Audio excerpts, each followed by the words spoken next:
Petrol और diesel सस्ता हो गया क्या? गवर्नमेंट ने एक्साइज ड्यूटी कम करी है, पर क्या तुझे सस्ता मिलेगा? उसमें ना रियलिटी थोड़ी अलग है। व्हाट? थोड़ा ढंग से बताओ ना। देखो, पेट्रोल पर एक्साइज ड्यूटी 13 रुपए से 3 रुपए कर दी गई है, डीजल पर 10 रुपए से डायरेक्टली 0, विच इज गुड। लेकिन साथ में एक चीज और हुई है। वॉर के चलते क्रूड प्राइसेस महंगे हो गए थे और गवर्नमेंट ऑयल मार्केटिंग कंपनी जैसे IOC, BPCL, HPCL already loss absorb कर रही थी ताकि हमारे लिए प्राइसेस स्टेबल रहे। लेकिन ये लॉन्ग टर्म में सस्टेनेबल नहीं है और एक एक्साइज ड्यूटी रिडक्शन उस लॉस को थोड़ा मैनेज करेगा। सी, पेट्रोलियम मिनिस्टर हरदीप सिंह पुरी ने क्लियरली बोला, लास्ट 1 मंथ में क्रूड ऑयल प्राइसेस $70 पर बैरल से $120 तक चले गए थे और globally petrol diesel prices already 30 से 50% तक बढ़ चुके हैं। बाकी कंट्रीज ने ना डायरेक्ट बर्डन कंज्यूमर्स पर डाल दिया है, लेकिन हमारी गवर्नमेंट के पास 2 ऑप्शंस थे, या तो इंडिया में भी प्राइसेस शार्पली बढ़ा दो या खुद फाइनेंशियली हिट ले लो।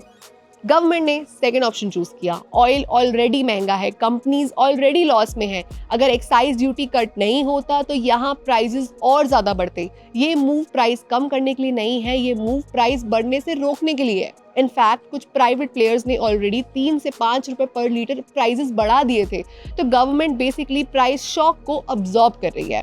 इसी एक्साइज ड्यूटी रिडक्शन के साथ ना गवर्नमेंट ने एक्सपोर्ट ड्यूटीज लगाई हैं।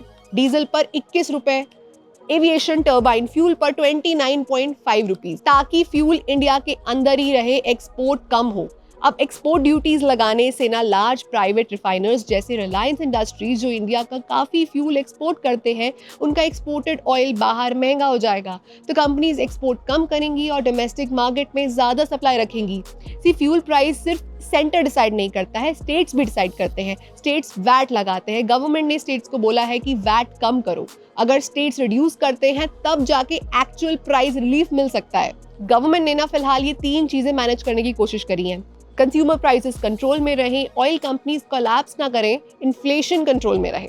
इन्फ्लेशन कैसे? देखो, अगर फ्यूल प्राइस कंट्रोल में रहता है, ट्रांसपोर्ट की कॉस्ट स्टेबल रहेगी, आपके गुड्स के प्राइसेस स्टेबल रहेंगे, ऐसे ही इन्फ्लेशन कंट्रोल में रहेगी। वो तो फिर ये प्राइसेस सस्ते होंगे ऑयल के या महंगे?